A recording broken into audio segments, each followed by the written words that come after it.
Welcome to Real People, Real Voices. I'm your host, James Jackson. I'm your co-host, Pastor Wayne Moore. Always a pleasure to host with you. It is, my friend. Good to see you again. Good to see you. Yes, and, yes. What wonderful weather we'll have. Yes, this is Indiana weather. Yeah. We just have to be happy about the weather that we do have, because we don't know what it's going to be in the next 7 days. Yeah, very, very grateful, and very grateful to be here with all of you. Thank you for joining us on today. I want to encourage you to watch on Friday nights at 9:30 and on Sundays at 5:30 p.m.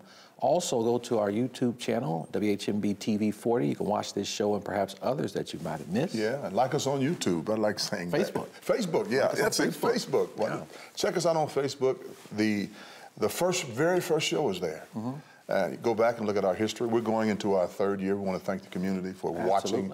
And we hope you continue to watch. We try to bring informative information to you, let you know what's going on around central Indiana and around the rural areas as well. So be cognizant of the fact that we're here for you, and we hope that you'll be here for us. And we want to thank our sponsors. Yes, Lee Cossip and Crawley, who's been with us for 2 years. Mm-hmm. We want to thank them for going into their 3rd year with us. Then we have the Fervent Care Christian Academy, has been with us since the first day we've been on the air. Yeah. And if you need to put your child in a Christian clean school, that's the place to do it. Yeah, thank you, and certainly want to encourage you to stay tuned. We have some wonderful information to share with you. We'll be joined in just a little bit by Khalsa Gurinder Singh, mm-hmm. who won the Rosa Parks Trailblazer Award. Right, that's going to be interesting to see what he has to say and encourage the community as we interview him today. Yeah, running for city council. Yeah, right here in Fishers, right yeah. in Fishers, and so we're going to let those who are watching in Fishers listen to what he has to say. We'll be back after this.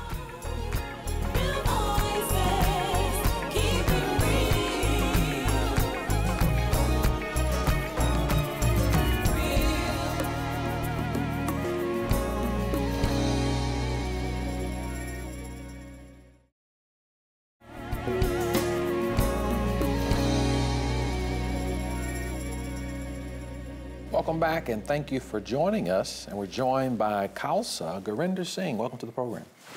Thank you. You're welcome. Thank you.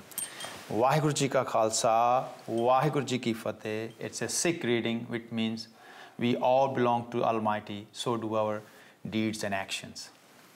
Thank you. Thank you. Thank you for having me. It's a great opportunity. It's been my first time on a TV, in any TV, especially here in Indiana. Yeah. Really? Well, you are one of the nation's top shows. Oh, thank you for having me on the nation's top show. I'm humbled. If we don't feel it's going to be that way, it'll never be that way. So we're glad to have you, and there's so many different things they want to talk about on today. You're doing a lot in movies, in government, but talk to us about your title, Khalsa. There perhaps are a lot of our viewers that may not know about what that title means, and also you're a Sikh and how all that kind of works together. Okay, yeah. I was born as a Sikh, and title Khalsa is when you are baptized Sikh, then you become Khalsa. Means you are an initiated Sikh who carries 5 articles of faith and keep the turban all the time. And turban is a beacon of hope and safety and security for others, and that's what Khalsa means, that you're ready to serve others unconditionally with the selfless service. Mm-hmm. And then Khalsa was created by the 10th Guru, 10th Master of the Sikh faith, to stand for all those are marginalized, those are vulnerable, those are helpless, those has no voice. Mm-hmm. And he created Khalsa in 1699. So 1699. 1699, he created Khalsa and the 10th Guru. And that title is, every baptized Sikh is known as Khalsa. Wow. Wow.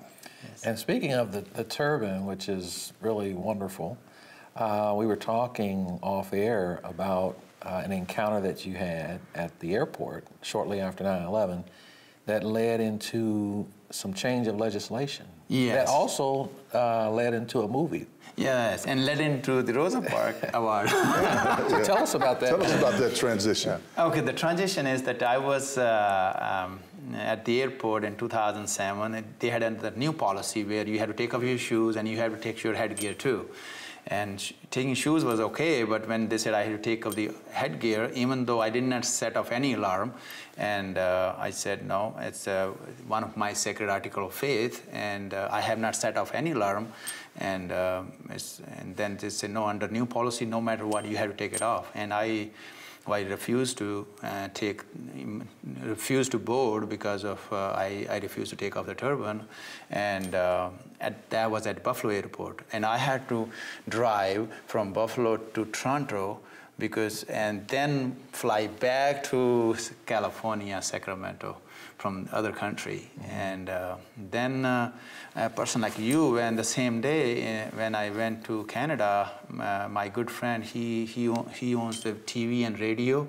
The same day he put me live on the show. He said, you know, this is what happened to him. And guess what? There were so many calls. They came, you know, said, oh, we were going to India, or we were going to attend a funeral, we were going to attend you know, somebody was dying, or somebody was having a wedding. So then there was a huge problem, and then I said, somebody need to step up. And then we contacted the U.S. Congress, and they said, you need to get some legislation. Petitions. You need to get some petitions so that we could make sure, you know, we have. It's not just you. And then we ended up getting 67,000 petitions, and wow. And one of that letter that was requested was senators, and they were, you know, U.S. congressmen, and that's how they. It ended up having changed in the TSA turban policy. I call it TSA turban policy change. Yeah. Wow. And you instituted that? It's not me. I think it's other 67,000 people. Yeah, but you were the first one who experienced stepped up. Yes, yeah, stepped up. Yeah. Yeah, you stepped up. And I said, you know, the good thing is what I want to share to your audience is that in America, if it's something you don't like, you need to step up and ask for the change, you know. And then guess what? You know, they were, and the U.S. Congress and all other, they were willing to listen to us, and that's the beauty of this nation. Anything is not working for you, you need to ask for it to make it happen. Wow. And before we get into the movie and the Rosa Parks. Well, the Rosa Parks Award, you're wearing this bracelet.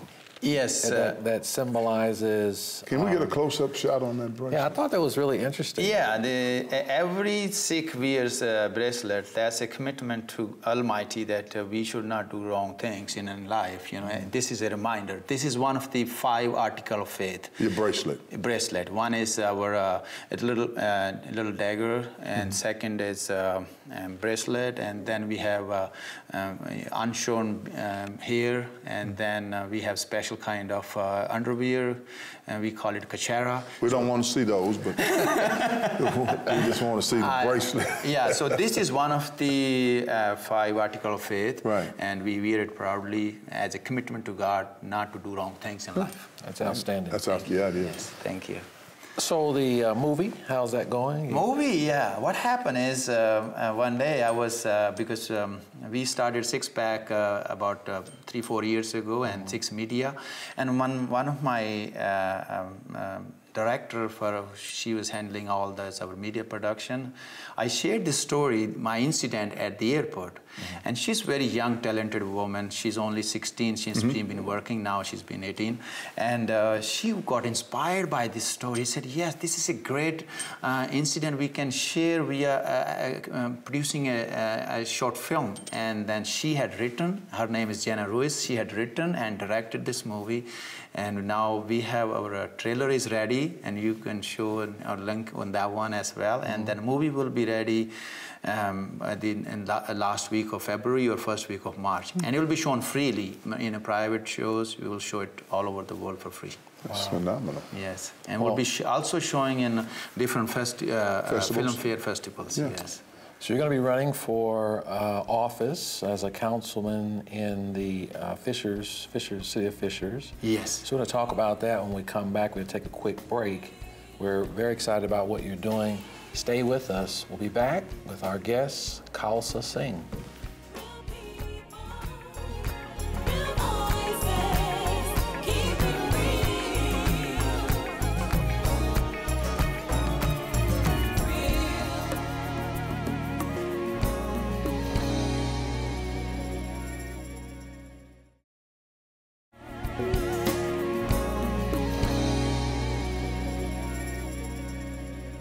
Welcome back to Real People, Real Voices, and we are with our esteemed guest, Yes. Khalsa Singh. Yeah, he's doing a great job, isn't he? He is. Got some great information. Talking about the movies coming out in the next 2 or 3 weeks, possibly. Not only that, experience at the airport, and which kind of was phenomenal. And then some things that you shared with us about your faith, your bracelet, and some other things. And having a great time with you today. Tell us about what you plan to do here in Fishers. Oh, I'm so blessed. I've been in America almost 25 years, and I'm enjoying American dream, and my kids and my wife, we've been happily married for 18 years. And my kids, yeah, thank you. And I have 2 kids, 14 and 16, and they enjoy this city from kindergarten all the way now to in high school. And I think the time has come that I need to give back, you know, and I want to serve my city of Fishers one heart at a time, and I want to be their voice as a bridge for inclusiveness and inclusive growth. Right. As you all know, city of Fishers is growing, but we want to make sure it is inclusive and it is sustainable. And I want, because I have... you want inclusive sustainability. Yeah, inclusive growth and sustainable growth. Okay. And I've been as a small business owner, and I've been in business for the last 21 years. I think my value will be an asset for this city, and I've been already involved with city for the last 2-3 years. I've been as a director of the Fishers Building Corporation. We oversee all those tax benefits, those bring jobs and other businesses in the city. Now recently, I'm very thankful to Mayor Fadness. He has appointed me and looked at me as my value in redevelopment, because since Marsh has been shut down in many places in Fishers. So I've been just appointed as a member of the Redevelopment Commission too. And I think I will be working, you know, to bringing more economic development and development other locations of these Fishers as a city council. That's outstanding.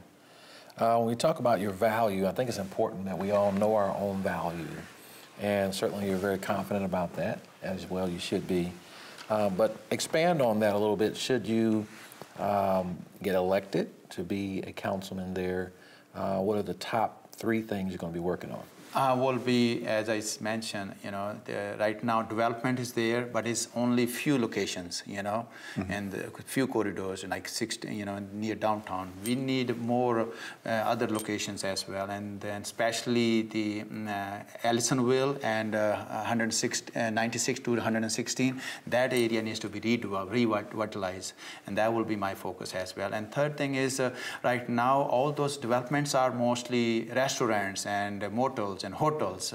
Those bring low-end jobs, you know, entry-level jobs. But we need we need more better jobs, better-paying jobs. For that one, I feel like I have a good relations with software companies. We want software companies' headquarters or other companies' headquarters should be attracted, because Indiana is getting more open for those kind of companies, and Central Indiana is becoming Silicon Valley of Midwest, and I think we could bring more that in Fishers.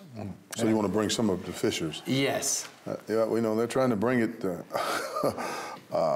in the downtown area, basically the expanded downtown area, and now you're going to bring it to Fishers, economic development, yes, technical support systems and things of that nature. I hear a lot of economic development going on in a lot of areas in the state, possibly. Yes. But I never hear the term I've created, neighborhood development. What do you think about that? That is very important and good question you asked. Nobody uses that term, though. No, neighborhood development is we need to reach out. Community development. Yes, community development. We like why I moved from California, because people were more, you know, nuclear, you know, families. They're not connecting each other. Neighborhood development is first we need to take the initiative to reach out, and then we can connect not only economically but also culturally. We start embracing other diverse diverse people. Those are your fellow neighbors, and that why neighborhood development is very important to encouraging and empowering them. Yeah, I think neighborhood development is important based on the fact that it keeps neighborhoods at a certain status. Yes. When you allow the neighborhood to engage with one another. Yes. It keeps it at a certain status, and it keeps dollars, in my estimation, yes, flowing through it if it ever gets to that status. Absolutely. But it seems like the political establishment throughout the state of Indiana has a problem with neighborhood and community development nowadays. Yeah, I want to make sure that if I become the city council, yeah. I'll make sure you will get some positive result in Fishers. Yeah, I would love to hear it. I really would love to hear it because I will be becoming the bridge, yeah. and start making people aware about these kind of things and engaging them. You can be a dual councilman, economic development and community development at the same time. To me, they go hand in hand. Exactly. I really want to share my, I will be for that neighborhood development. I will share my American dream, If a person like me who was born in a remote area in India, and if I can come here and enjoy this blessing life, and I want to share it. It's no complicated. You need to, we need to change our paradigm shift of our thought process. We should not look what is in for us. We should look how I can be value to my neighbor, how I can be value to others. To do those things, we don't need to do big things in life. I want to share my fellow Americans, especially youth, that to impact other life, you do small thing in a big way. To impact other life, you don't do different things. You do the same thing in a different way. Just one person at a time. One heart at a time. One heart at a time. Yeah. And that's what you will see me as a champion of that, believe me. I hope so. I hope so. But you better find some people who could vote for me in Fishers. Well, Councilor Singh, we have just a couple of minutes left. Yes. What's at the heart of your motivation? I always, as I mentioned, every human being is unique, and is in this earth is a purpose. We should start living a purposeful and meaningful life. And that will happen when we will have a servant heart with love and compassion, with selfless service. And that, as I mentioned earlier, you don't need to do big things. You don't need big money. If people with a lot of money could do that things, a lot of people have a lot of money. If people with great education and intellectual personalities could do, we already have. We don't need successful people. We need people, those are good storytellers. Those could inspire, be an ideal. Not in big thing, but in small thing, in a big way. Mm-hmm. And I want to inspire my fellow citizens, because if a person like me can be having an American dream to be fulfilled, it's much easier if we have if we are not on an autopilot. People, these are on an autopilot. They are sleepwalking. We need to get them, say, no, you don't need to sleepwalk. You don't need to do fast. Fast is slow and slow is fast. We just need to be more aware to ourselves and to our fellow beings. Thank you. Well, thank you so much. Thank you. You've been a great guest. Oh, thank you. It's my honor that you had me here. It's been the first time. I hope I'm doing good. Yeah, you did an outstanding job. Great job. Thank you. Stay with us. We'll be back after this.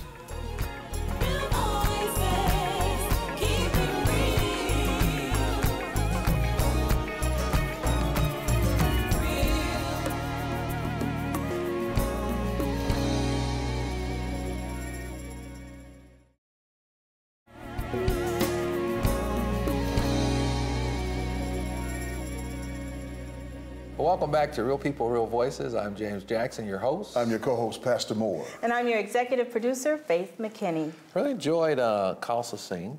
Yeah. And all the wonderful things he's doing and the energy. Oh, yeah. It's really wonderful. Great energy. When I met him, it was like love at first sight. Just so humble, and he explained. A lot of times we see Sikhs, but they pronounce it like six, the letter six. Really? Mm-hmm. Really? I was trying to pick up on that and caught it.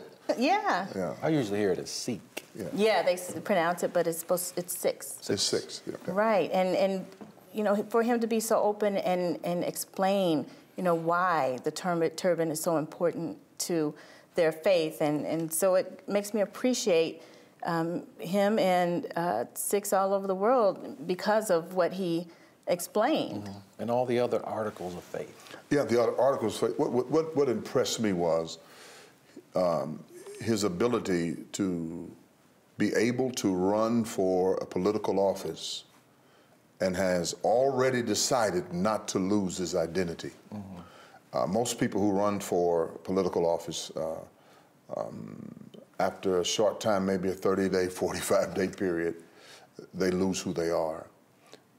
And I think he's going to be good for Fishers, one heart at a time, as he suggested. And I think he's going to be the type of candidate, in my estimation, that will keep the people in the community first, instead of big business. And because, you know, when you go into something, you don't have nothing. And when you get something, you act like you never had anything before in your life. Some of us are like that. He didn't give that impression. And what an incredible honor to be given the Rosa Parks Award. Yeah. Absolutely. There were about 1,200 people in attendance at the Hyatt, and his was one of the highest honors that they gave.